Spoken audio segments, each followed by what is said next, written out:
Karena menang dan kalah seperti dia bilang Kak Ucu ya, Yusuf Oh iya Kalla, iya iya. waktu dia jadi ketua PSM, ya, dia bilang itu kalau kita ngurus bola Mhm. sama sama susahnya. Apa? Kalau kita malam ini bermain dan kesebelasan kita kalah, Mhm. maka kita akan dimaki mulai malam itu sampai pagi. Nah, itu masalahnya. Tapi kalau kita menang, masih masalah juga. Assalamualaikum warahmatullahi wabarakatuh. Selamat datang di acara Didaktif, diskusi daring interaktif yang diadakan oleh Perpustakaan Supiati.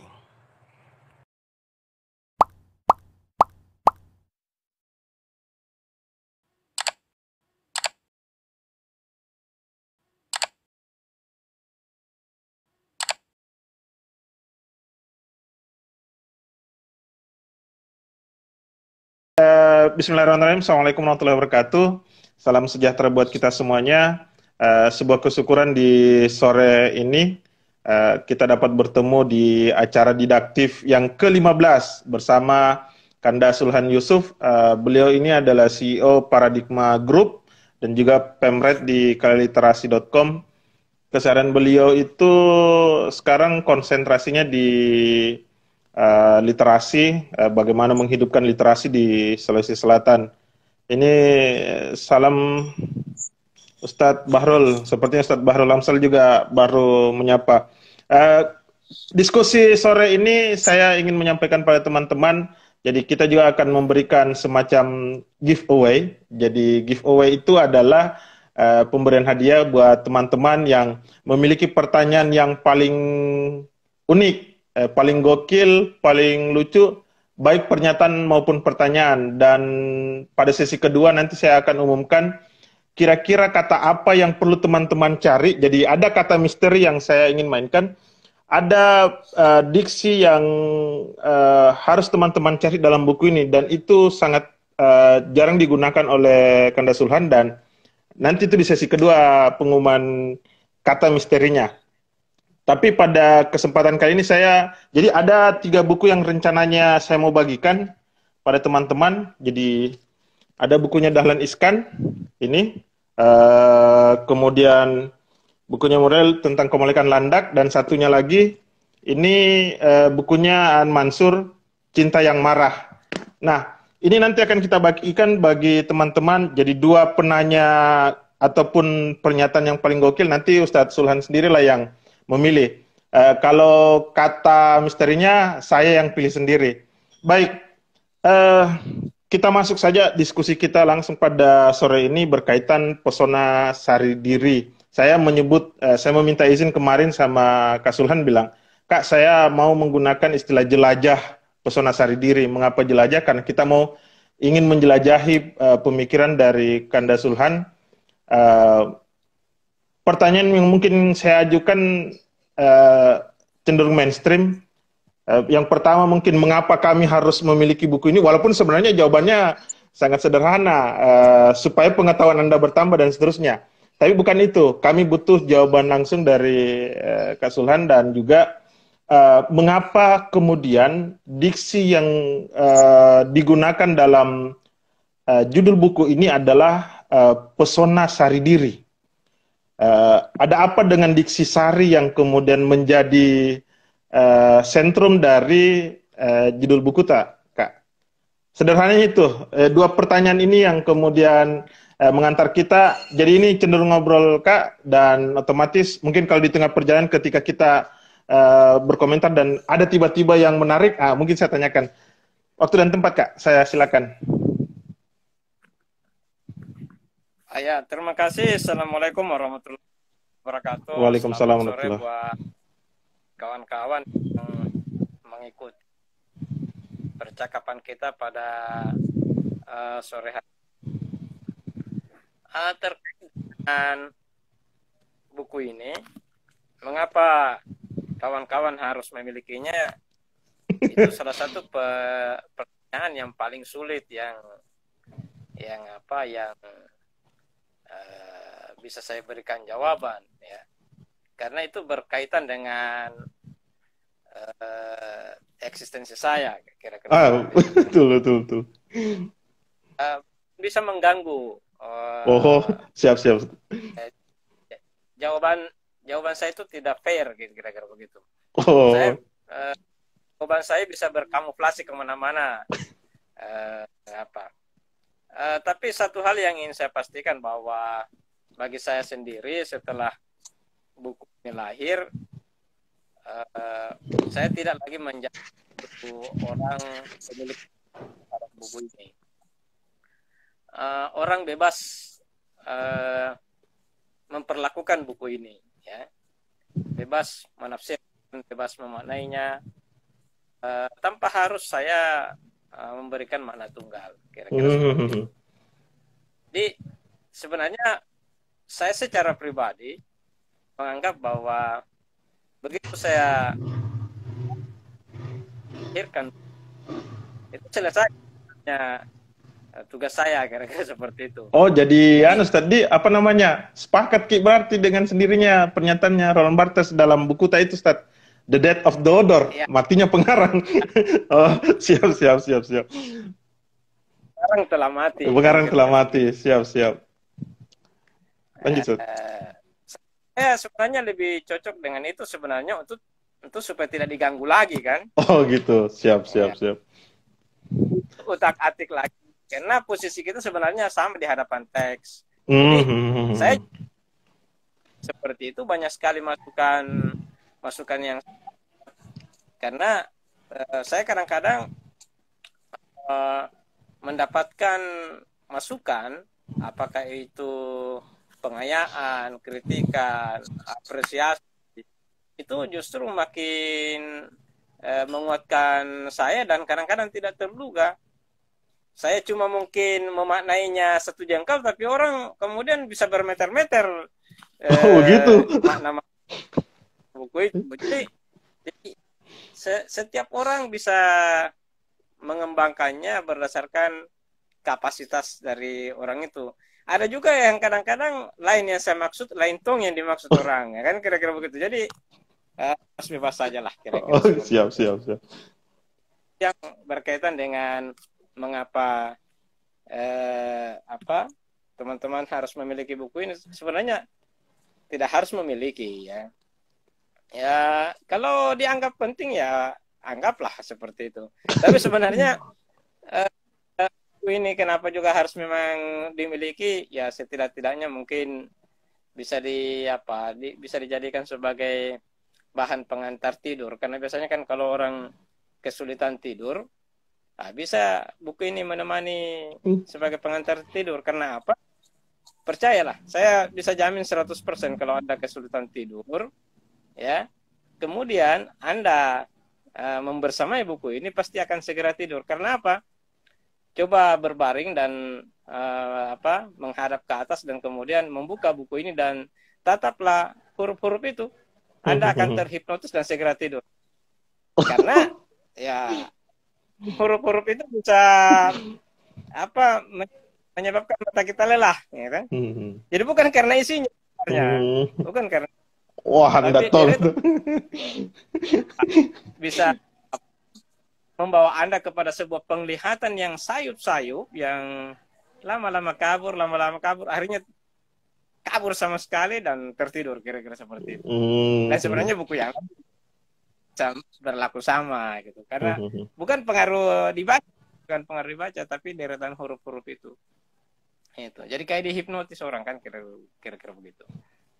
Memang tadi kalau saya secara pribadi mesti ada pembanding yang mengungkap buku misalnya saya secara pribadi mungkin melalui chat juga saya sudah kabarkan Kip bahwa buku ini menariknya adalah teman-teman yang sering membaca buku yang lain dengan diksi yang mainstream. Misalnya saya tiba-tiba banyak belajar, saya harus berterus terang bahwa banyak diksi klasik misalnya, atau diksi yang sudah coba dikubur dan tiba-tiba Kak Sul menghadirkan.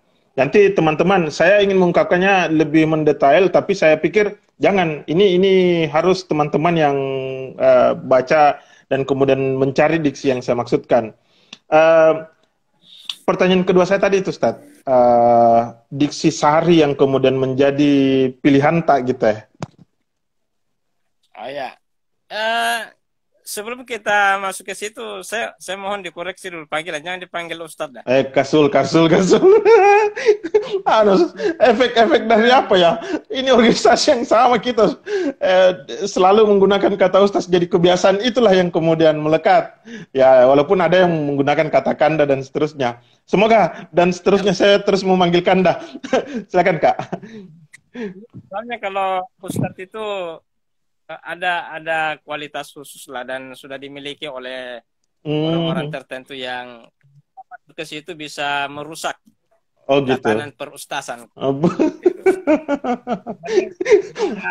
Bahrul Amsal berkomentar, Ustaz. Ya, silakan Kak. Meledek itu dia itu kalau. Iya, silakan Kak. Sekarang Sari Diri. Iya. Saya sebenarnya kadang-kadang bertanya juga kepada orang yang sering menanyakan kenapa Sari Diri ini.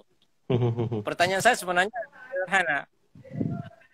Pernahkah Anda menemukan kata ini sebelum melihat buku ini? Sari Diri. Misalnya, kalau untuk frasa ini jadi pokoknya pernah mendengar, pernah membaca, pernah melihat atau digunakan oleh orang lain, atau bagaimana? Kalau frasa Sari Diri belum pernah, Kak. Tapi kalau pemisahan perkata itu ya sering orang menggunakannya sih. Nah, banyak orang atau tidak sedikit orang yang jawabannya sama dengan Dekarman. Ya.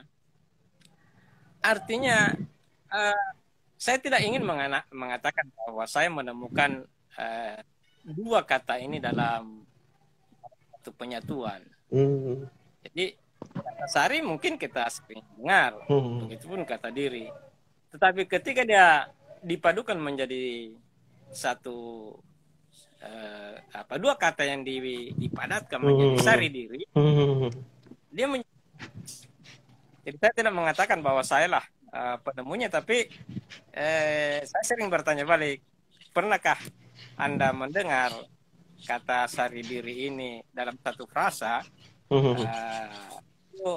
sebelum bersentuhan dengan kira-kira seperti itu? Karena saya sendiri sebagai orang yang suka menulis ya sejak kata ini pertama kali juga saya pakai itu ketika saya pertama kali menulis di Koran Tempo Makassar.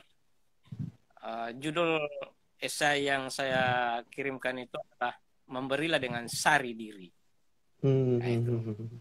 Makanya, saya sendiri jatuh cinta kemudian dengan kata Sari Diri itu. Saya kadang-kadang malah terheran-heran kenapa bisa tiba-tiba saya kejatuhan kata-kata ini. Kan? Jadi bagi saya kata itu sakral ya. Kata itu sakral.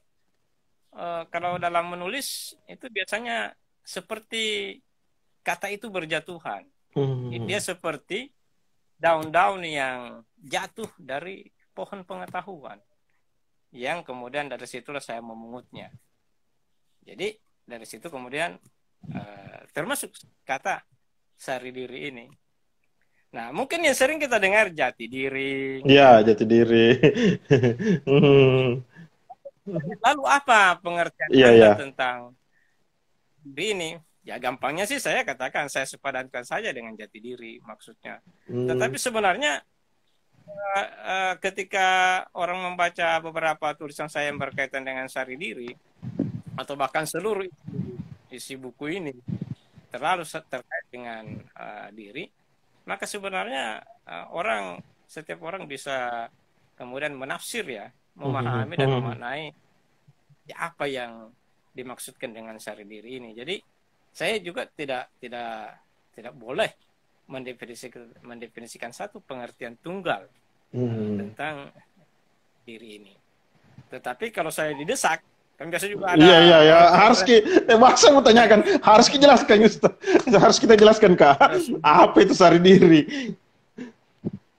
Jadi sebenarnya sari itu kan sebenarnya untuk mendapatkannya itu harus diperas ya. Iya, peras. Jadi Betul.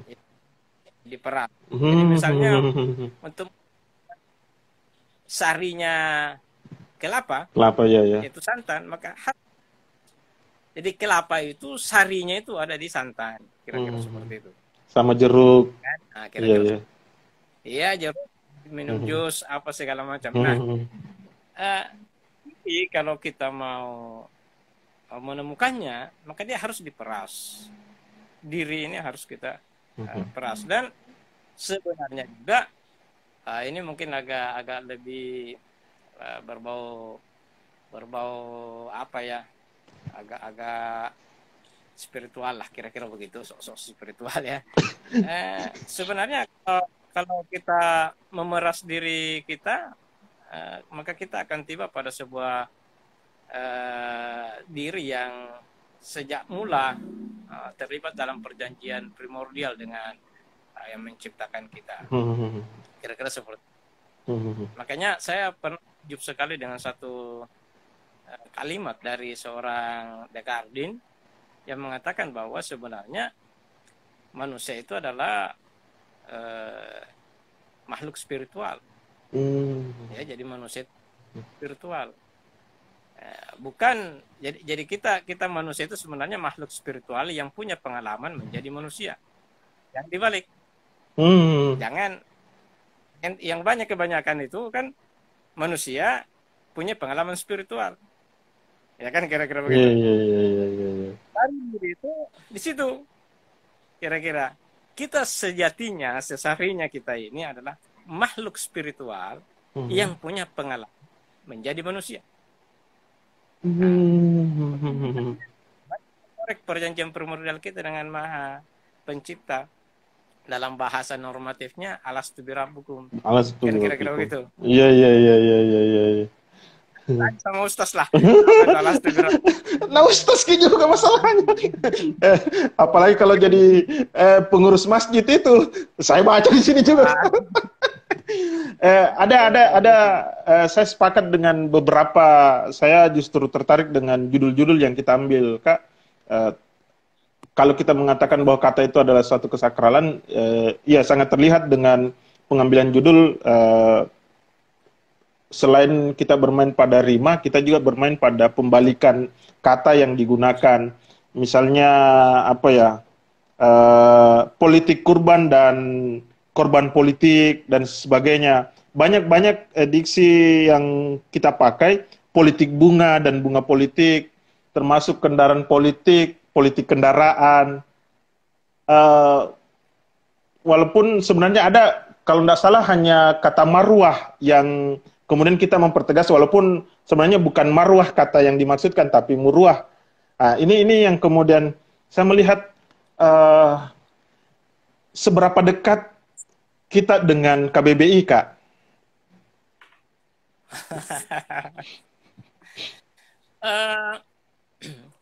Seorang penulis ya. Oh iya. Seorang penulis.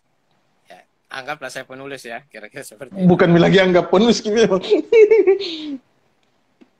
KBBI itu istilahnya dia harus menjadi pendamping setia. KBBI itu betul-betul membantu kita untuk apa istilahnya, bersetia pada kesakralan kata, kira-kira begitu. Apalagi misalnya kita harus pandai kayak kamus thesaurus ya. Iya. Padanan kata dan seterusnya. Jadi saya dulu sebelum ada KBBI online ya. Iya. Ada 2 kamus ya. Kamus KBBI saya harus ada di dekat saya. Dan yang kedua thesaurus. Jadi itu dulu, tapi kan sekarang kita dibantu oleh KBBI online, daring, iya. KBBI daring, kira-kira begitu. Nah, jadi kalau Bung Karman menanyakan seberapa dekat saya dengan KBBI, saya sangat dekat dengan KBBI karena itu tadi bagi saya kata itu sangat sakral ya. Perkataan saya di awal bahwa dia seperti daun-daun yang jatuh dari pohon pengetahuan. Jadi setiap kata itu sangat sangat berarti bagi saya di dalam setiap kalimat yang saya bangun. Sebagai sekali satu bocoran, kalau Anda atau siapa saja yang mengikuti status-status saya di Facebook yang tiap pagi itu atau tiap hari lah, itu ya, Maxim itu kan untuk tiba pada satu rumusan kalimat, satu paragraf seperti itu saya menguras energi. Karena itu sesungguhnya satu kalimat itu, satu paragraf itu adalah versi lain dari satu esai. Kira-kira. Jadi kalau ibarat permainan sepak bola, esai sepak bola, kalau maksud ataukah epigram itu sejenis permainan futsal. Mini. Jadi bagi saya epigram saya itu atau maksim dan litere itu esai pendek. Jadi kayak dia permainan futsal kan kira-kira seperti itu. Dan saya dibatasi oleh sebuah ruang di Facebook itu. Kan di Facebook itu dia bilang begini, apa yang Anda pikirkan? Nah, saya memikirkan sesuatu yang tidak boleh lebih dari kata yang dipatok oleh Facebook itu. Karena kalau dia lebih, maka hilang gambarnya. Dia bisa menjadi deretan kata-kata. Ya kan?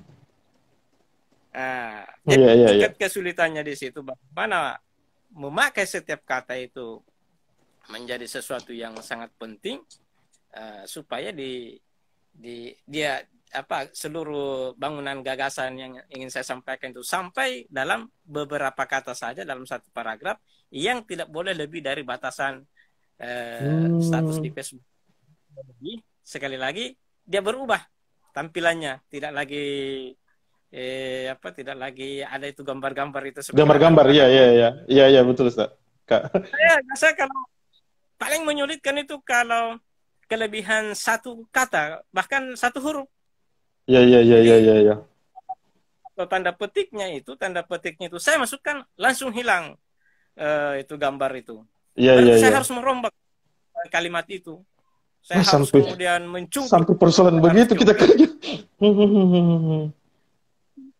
Itu asiknya dan itu setiap hari sejak tahun kali sejak 29 Februari saya memulai itu dan sampai sekarang belum pernah alfa, alhamdulillah.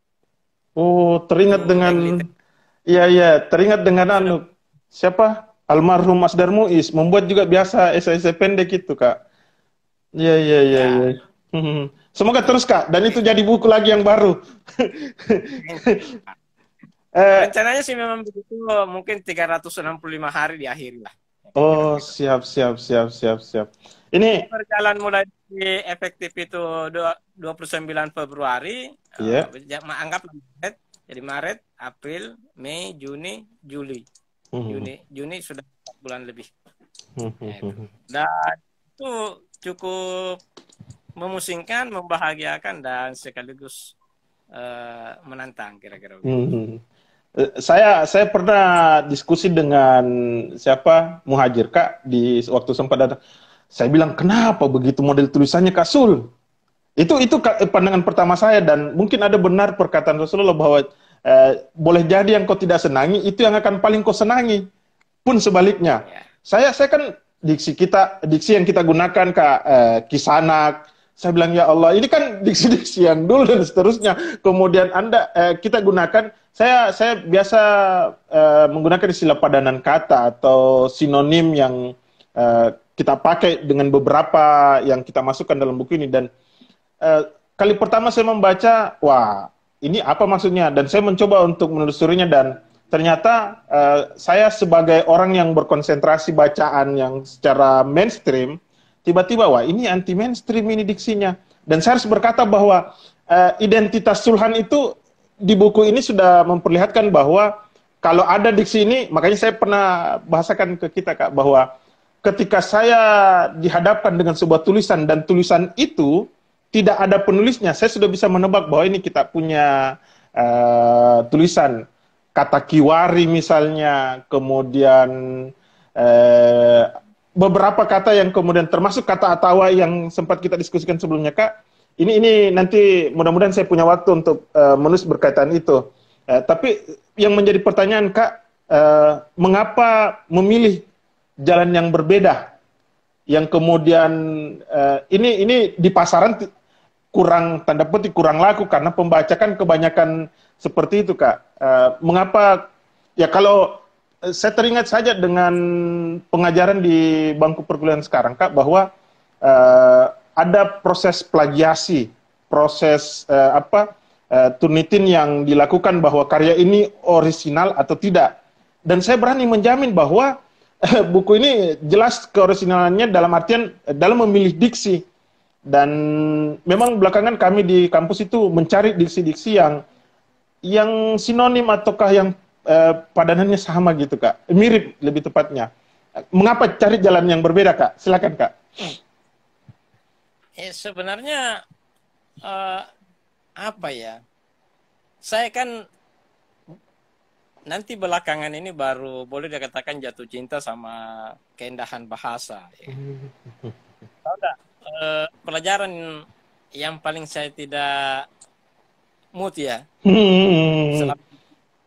sampai masuk di perguruan tinggi, itu bahasa Indonesia. Tugasku itu Kak, tugasku. Siap. Ya.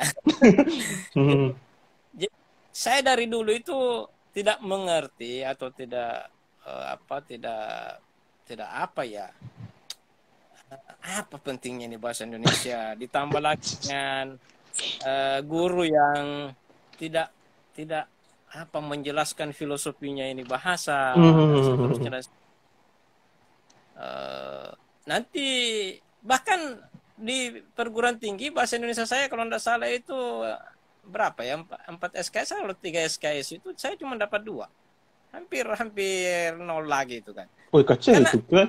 Saya bukan keindahan, tapi nanti saya mulai belajar logika.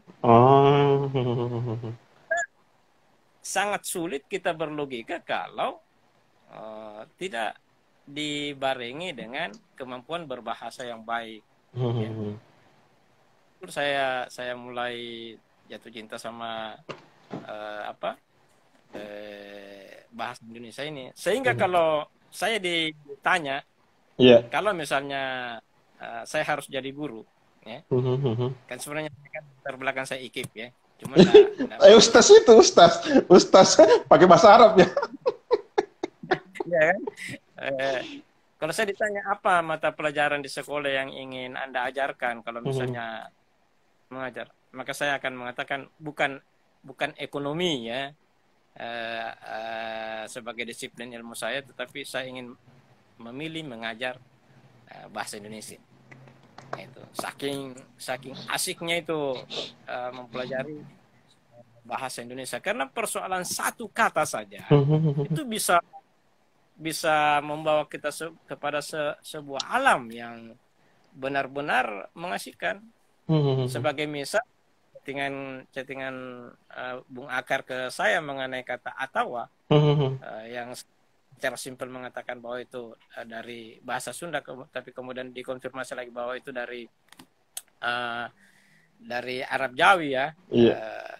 Bisa aja Arab Jawi masuk kata itu dan kemudian menjadi kosakata Sunda kan kayak gitu. Iya. Tahu enggak yang paling saya puja untuk urusan itu tuh Remisi Lado.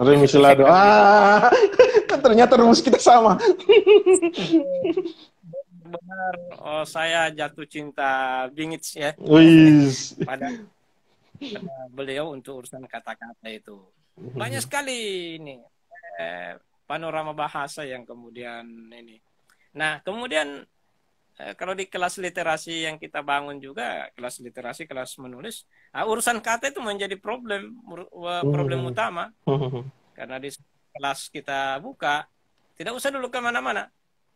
Jadi pertemuan perdana sampai pertemuan ketiga keempat itu urusan kata saja. Urusan urusan satu kata itu bisa menjadi berlarut-larut. Ya, ketaatan pada Ebi, pengakuan apa kira-kira seperti itu. Nah, jadi kembali ke pesona Sari Diri, mungkin dengan ketekunan dan kecintaan yang dalam terhadap dimensi-dimensi bahasa ini, itu kemudian saya kejatuhan kata-kata ini. Kiwari diri dan kemudian bagaimana dua daun ini sintesiskan, dirangkai, disatukan, takjub sendiri. Sari Diri. Nah, ketakjuban itu zona kira-kira begitu. Akhirnya jadi. Ya. Dalam seluruh tulisan saya, karena memang kalau saya ditelusuri ini tulisan-tulisan sebenarnya kalau iklan itu bilang apapun makanannya, minumannya, maka apapun tema esai ini sebenarnya satu, berkaitan dengan diri. Sari diri, betul. Ya, di pengantarnya Bahrul pun demikian, Ustaz. Inilah yang merasakan apakah ada itu atau tidak ya, kira-kira seperti itu. Ya, bahkan kan di prolognya Bahrul pun dia menjelaskan tentang substansi dari Sari yang kita ungkap dalam tulisan-tulisan tak. Ini bahkan ada beberapa hal yang menjadi tema khusus dari, kalau tidak salah ada 4 bagian dari tulisan tak, dan kemudian kita klasifikasikan. Yang pertama itu ada Sari Diri, kemudian yang kedua teras. Ini sekadar saja Kak, konfirmasi. Religiositas, jadi dia menggunakan huruf O kalau di versi KBBI. Teras religiositas, beranda publik, dan yang terakhir ini yang diantara paling yang saya senangi ini termasuk persona, karena ini berbicara tentang tokoh, banyak biografi yang disederhanakan dan kemudian menjadi bisa menjadi uswah buat pembaca, dan termasuk yang membuat saya hampir menangis itu yang saya chatkan Kak, yang siapa?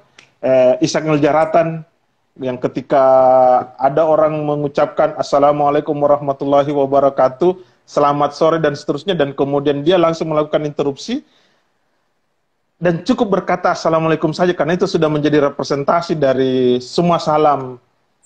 Bagi saya luar biasa. Dan kita mulai masuk Kak, persoalan bahasa, mungkin nanti kalau di tengah perjalanan kita mau bincang lagi, tidak jadi masalah, tapi saya mau masuk pada tema-tema yang kita angkat. Ternyata banyak kesamaan yang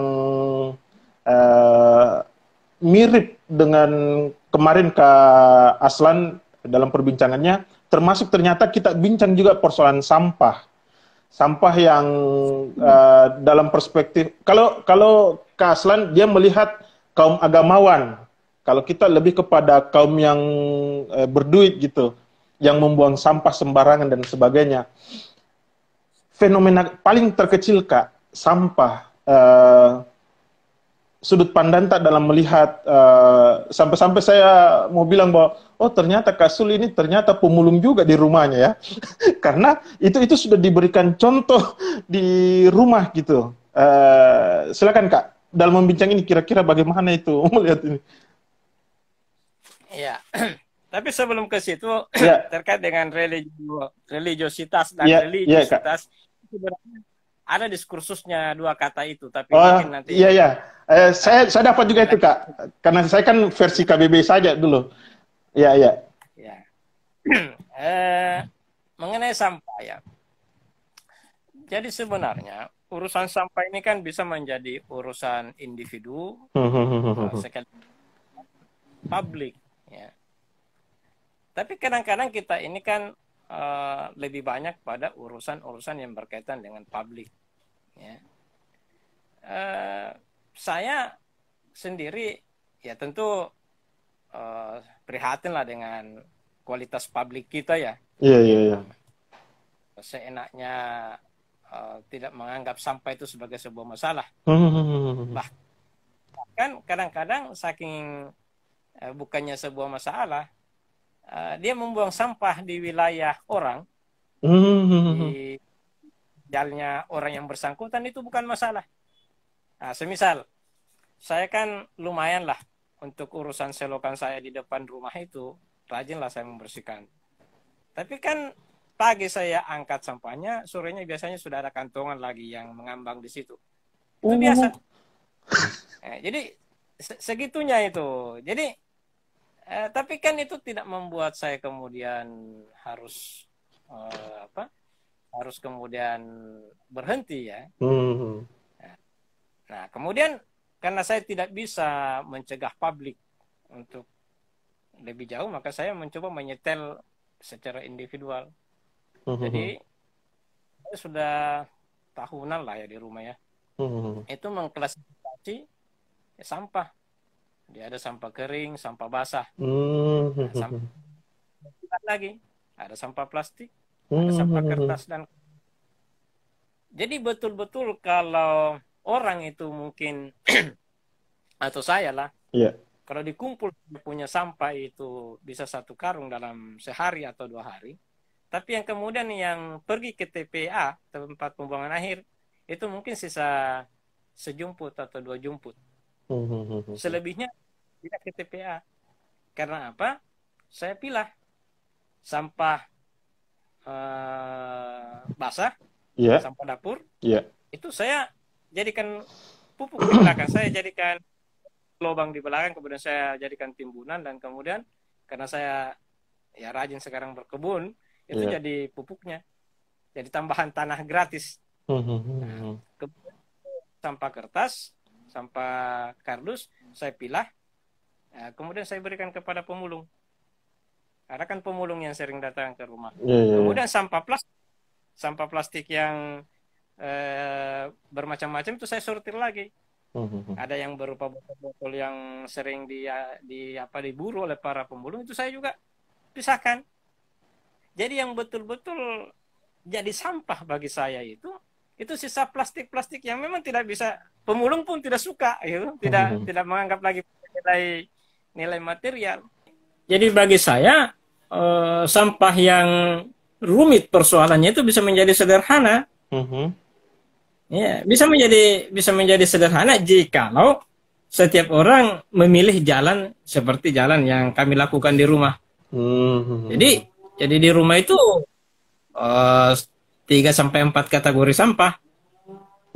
Dan yang kemudian yang sampai ke tempat pembuangan akhir itu betul-betul sampah yang benar-benar tidak bisa kita punya kekuasaan lagi untuk memperlakukannya, kira-kira seperti itu.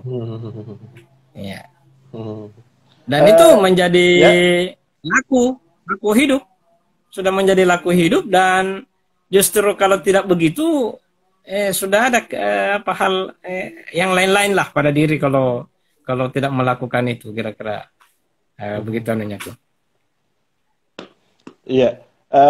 Ini ada komentar dari Iqbal H. Jadi sampah katanya itu berasal dari pikiran yang bermasalah. Saya pikir kita sepakat itu bahwa Anda yang punya pikiran bermasalah itu secara tidak langsung asalnya adalah sampah. Ini ada komentar juga dari Kanda Mohniar. Sedekahkan saya itu buku tanpa bertanya. Tidak bisa, harus buat pertanyaan ataukah pernyataan berkaitan dengan ini sudah masuk nominasi nih Kak Iqbal H berkaitan. Nah ini saya mau masuk Kak. Ini agak banyak pasti peminatnya kalau saya mengajukan pertanyaan ini. Arsenal. Mengapa tiba-tiba kita mampu menyatukan antara Arsenal, Najwa Shihab, dan kemudian literasi. Walaupun nanti kita akan berbicara juga kemudian Arsenal dengan The Gunners. Dan saya secara pribadi Kak, saya punya kumpulan di grup teman di Surabaya itu pencinta bola semua, dan kemudian mereka memilih rata-rata, apalagi kalau Liga Inggris kan itu kerennya Liga Inggris beda dengan liga yang lain. Kalau Liga Inggris kan justru kita belum tahu siapa pemenangnya. Kalau anu kan bisa diprediksi. Kalau misalnya Liga Spanyol, kalau bukan Real Madrid, Barcelona. Tapi kalau Liga Inggris belum bisa dipastikan. Yang menjadi persoalan belakangan itu adalah Arsenal yang jarang memperoleh kemenangan, dan itu akan terjadi perundungan, pembulian buat saya. Ini menarik karena ternyata proses lebih dihargai daripada akhir dari yang dimaksudkan tadi. Mengapa kita sangat getol, Kak, dalam tulisan Tak di sini itu kebanyakan membahas tentang sepak bola. Bahkan ketika berbicara perpolitikan, kita undang teman Tak yang sedang datang mengeluh, bilang, kau itu Sulhan tidak berjenis kelamin lagi. Ayo, kalau gitu kita menonton dulu sepak bola. Itu ada apa dengan sepak bola begitu antusias Tak? Silakan, Kak. Jadi sepak bola bagi saya itu kan satu-satunya olahraga yang menurut saya bisa menjangkau semua golongan ya. Oh, siap. Sebagai misal waktu kanak-kanak lah. Dulu kan kalau kita kanak-kanak berolahraga itu kan kadang-kadang untuk sampai pada sebuah kualitas olahraga sesuai standarnya, kita harus membeli begitu banyak peralatan-peralatan agar bisa memainkan olahraga itu. Sementara kalau permainan sepak bola, itu apapun yang bisa kita pungut di dekat kita, itu bisa jadi untuk menjadi sarana untuk memainkannya. Waktu saya masih kecil, waktu masih SD, kita sering bermain bola, yang bolanya itu kita bikin sendiri, yang dari batang pisang yang kita keringkan. Jadi, memainkan bola itu istilahnya masak loka kalau di kampung saya. Jadi batang pisang itu kemudian dikupas ininya, kemudian diambil kulitnya, dan kemudian kita gulung, dibundar-bundar, dan kita jahit sendiri, dan pokoknya dari istilahnya masak loka, dari batang pisang itu. Cuma kalau bola ini kita mainkan, kita tidak boleh main bola di musim hujan. Karena kalau dia bola ini patah atau jatuh ke selokan, itu kita sama saja menyepak batu karena saking kerasnya. Dan kita juga bermain bola tanpa harus menggunakan pengalas ya, pengalas kaki berupa sepatu atau apa. Pokoknya, dan bisa kita mainkan dengan berkerumun 20 lawan 20, massal ya, dan bisa 1 lawan 1 juga bisa. Ya, sendiri pun bisa kita main-main bola, itu kan. Itu menurut saya saking atraktifnya nih permainan. Dan kemudian ya karena waktu kecil sampai ya sekolah juga masih main bola, tentu kan karena kita ini bukan pesepak bola profesional, tetapi menjadi penonton bola profesional kan, kira-kira begitu. Jadi tidak bisa jadi pesepak bola profesional, tapi bisa menjadi penonton bola profesional kan, kira-kira begitu. Ya, tapi cukup menjadi penonton bola profesional. Nah, saya kemudian disebut-sebut Arsenal ya. Jadi Arsenal sendiri saya kemudian jatuh cinta itu memang sejak terjadi perubahan karakter bermain di Liga Inggris ya. Jadi ketika Arsene Wenger datang ke Inggris, itu kemudian membawa satu pola yang berbeda dari pola-pola kick and rush ya, pola-pola yang sepak lambung itu. Tiba-tiba Arsene Wenger datang memperkenalkan satu cara bermain bola yang menggabungkan berbagai macam pola yang disimpulkan menjadi sepak bola indah menyerang. Nah, itu. Jadi atraktif sekali, ya, atraktif sekali ininya, dan kemudian ya terbukti juga dengan sepak bola indah menyerang ini. Kemudian Arsenal berapa kali menjuarai ini, dan saya kemudian menemukan di klub ini sebuah kesempurnaan. Jadi juara itu ya dia adalah akibat dari sebuah proses yang panjang. Jadi sampai kemudian Arsene Wenger kemudian mengundurkan diri dan kemudian tidak mempersembahkan piala pun, ya bagi saya no problem. Karena terlalu banyak nilai-nilai lain selain daripada trofi yang harus diangkat itu. Kan trofi pun sudah pernah didapat. Nah, trofi itu ya paling kan yang membedakan antara yang satu dengan lain jumlahnya saja, sudah 5 kali dapat trofi atau baru satu. Tapi kalau sudah pernah, nyaris substansinya sama lah. Sudah dapat 3 begitu. Nah, saya dalam tulisan ini yang berkaitan dengan sepak bola, khususnya Arsenal itu paling tidak mungkin ada 3 sampai 4 esai yang sering. Ini di dalam buku ini. Jadi kalau sudah ketemu itu sepak bola Arsenal, musik Gus Plus, kemudian minuman. Nanti itu musik. Itu sudah jadilah. Dan kemudian misalnya kenapa ketemu dengan Najwa ya? Iya. Najwa Gunners juga dia itu. Ya, dia seorang Gunners ya. Dia seorang pendukung Arsenal. Dan bagi saya para pendukung Arsenal itu ada karakter ya. Ada kualitas ya. Ya kalau saya tidak menganggap fans yang lain itu para pemburu trofi saja, betul. kan? Ya. Dia cuma memaki-maki klubnya kalau tidak juara atau kalah. Kalau saya sampai pada tingkat kesetiaan pada Arsenal ya, itu bukan lagi soal menang kalah, karena masih problem kalau misalnya dia menang. Kalau dia menang misalnya, saya masih mempersoalkan indah apa tidak kemenangan itu. Oh, begitu ya. Iya. Cuma sekedar memasukkan bola ke gawang, klub lain juga bisa. Tapi dengan kualitas dan keindahan seperti apa yang Anda sajikan buat kami fans ini. Ya, nah, sama dengan kalah. Ya, kalah pun bagi saya bukan menjadi persoalan. Sepanjang kekalahan itu bisa memperlihatkan keindahan Anda di dalam kekalahan. Makanya kata-kata Arsene Wenger itu bagi saya ibarat sabda. Yang mana itu, Kak? Ya kan? Penting untuk menang. Iya. Tapi penting lagi bangkit dari kekalahan. Nah, ya kan? Ya kalau menang kan biasa. Ya. Tapi kalau kalah orang dan bisa bangkit. Nah itu. Karena menang dan kalah seperti dia bilang Kak Ucu ya, Yusuf Kalla, waktu dia jadi ketua PSM, ya, dia bilang itu kalau kita ngurus bola sama susahnya. Kalau kita malam ini bermain dan kesebelasan kita kalah, maka kita akan dimaki mulai malam itu sampai pagi.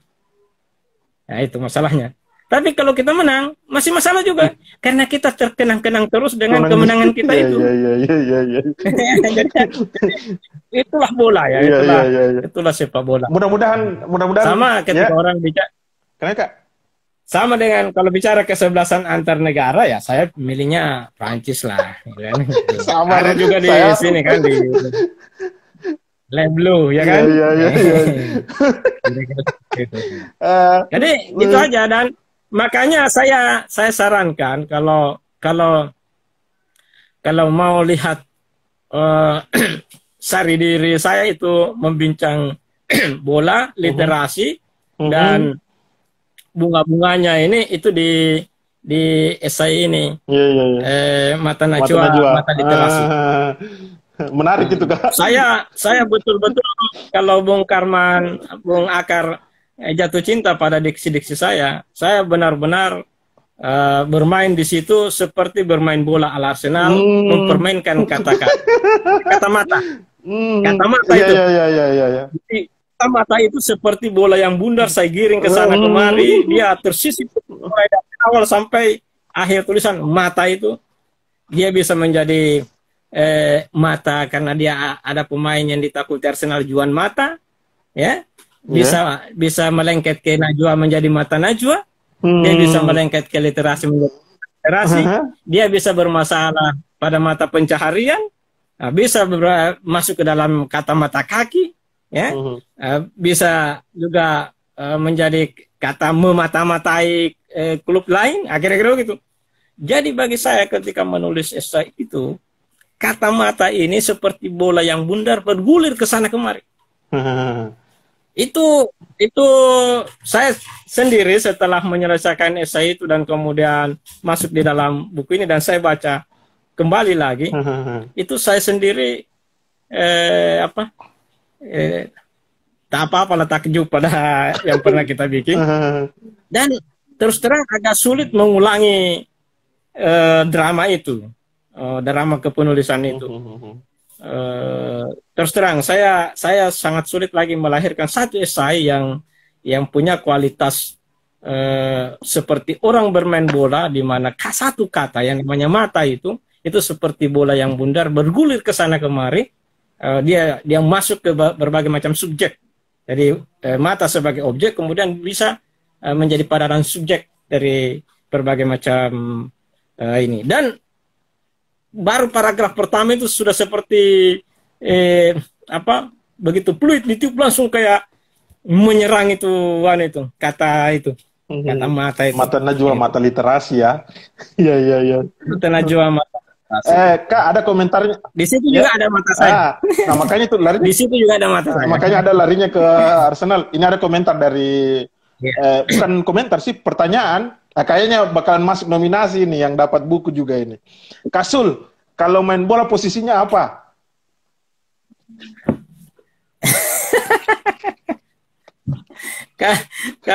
Dulu itu waktu masih bermain bola di kala SD ya, itu saya di bagian barisan back. Oh, back. Back tengah saya. Oh, back tengah. Yeah. Saya suka back tengah. Pas. Ya, karena depannya depannya kiper.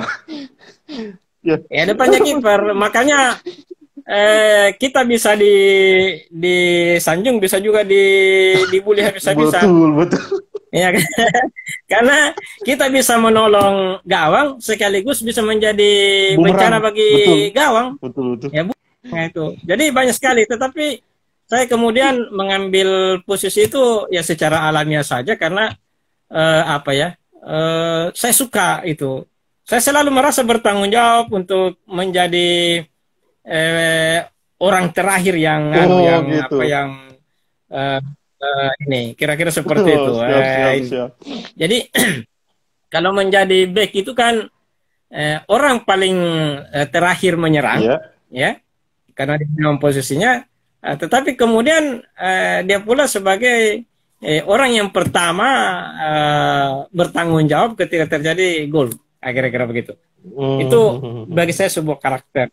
Ya mungkin dalam kesejatian seorang pemimpin itu jika akan menguntungkan maka pemimpin itu paling terakhir mendapatkannya. Tetapi kalau menghadapi kesusahan maka dia yang paling pertama datang. Itu back itu kira-kira begitu. Komentarnya lagi Bahrul. Dan lanjut. Dan back itu tidak pernah menjadi orang-orang yang dipuja kalau tim menjadi pemenang. Dia selalu tersamar. Jadi ketika tim itu menjadi juara kadang-kadang backnya dilupakan kira-kira. Siap. Ini ada komentarnya lagi Bahrul. Jadi posisinya posisinya Kambal yang kita karena back tengah ini Ustaz, saya bacakan pertanyaan ini dan kemudian nanti kita masuk di sesi kedua Kadik karena ini sudah sudah menit ke-58 dari Ardi Aspal, dari 4 bagian dalam buku Tak Deng dan tiap bagian ada beberapa esai, kira-kira esai yang kita tulis paling berkesan yang mana? Kira-kira setelah mata najwa, mata literasi itu yang mana lagi Kak? Kita masuk pada sesi kedua.